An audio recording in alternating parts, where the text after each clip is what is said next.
The Playground is an online platform designed with the 4 C's of participatory learning in mind: curation, creation, circulation, and connection. The innovation of the Playground is embedded in both its content and design as a technological learning ecosystem.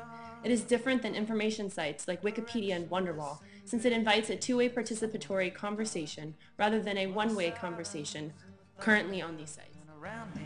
When we talk about online learning or learning through technology, there's been a huge culture war around these questions in education for the last 20 or so years.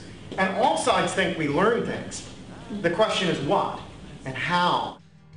Resting far below me, battered hulls and broken hardships, Leviathan and lonely hours. But I know that my students use it a lot, and basically they grew up with it, and so they're much more, comfortable using it than I am.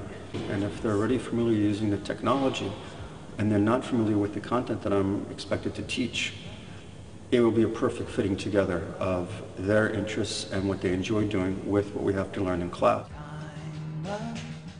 This is Play. This is the Playground platform. And this is a technology we've developed that very much based on the characteristics of participatory learning. It's open-ended. You see up here on the search, so you can type in anything that you're interested in or you're passionate about or you're disciplined, and the whole entire front-end visualization will change. And then you can click on, once you have your login, your My Activities, your space where you can have draft challenges that are in play, or challenges that you've published, challenges you've collected, so you're looking for something that you want to share in class. So this is the Create Challenge. When you click on Create Challenge, you have a template, which is shown here, or it could be a gray screen, and you're able to drop your media onto the canvas and design your challenge, your activity. The top left is your thumbnail. That's what appears when your challenge is showing, as well as your title, which is right below it. And then below that is the different types of content you can add. You can add text. You can add an image. So you can load an image from your desktop, whether it's image or video. Something like this would pull up, so you could pull a link. You could do an embed code. And you see the saved videos or the saved images?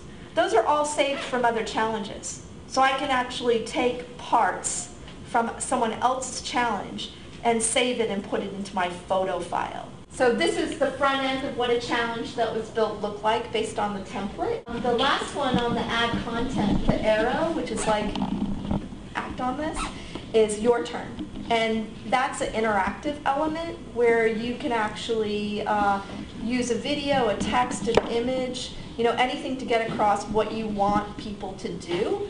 And it flips over like a cue card and people can respond to it. Click on it and you're able to respond right there and see everyone else's responses to that as well. It really opened my eyes to see how in reality we are all in school to learn. I actually found myself thinking more and more about completely redoing my lessons to teach science through art using some of the new media literacies. I think for them it'll be fresh, and I think for them it'll be innovative and exciting. If I say, okay, well the lesson's kind of over now, and then they're like still doing it for homework and blogging and putting it up on the class wiki because they're internally motivated to continue because it is appealing to them and engaging and fun. So. Well, I would say that anyone who is concerned about using media and or digital media and allowing students to be more open and use media, that this type of experience really will open their mind further. If they already are thinking it, or if their mind is closed, it will start opening the door a little bit, and I highly recommend that they experience this.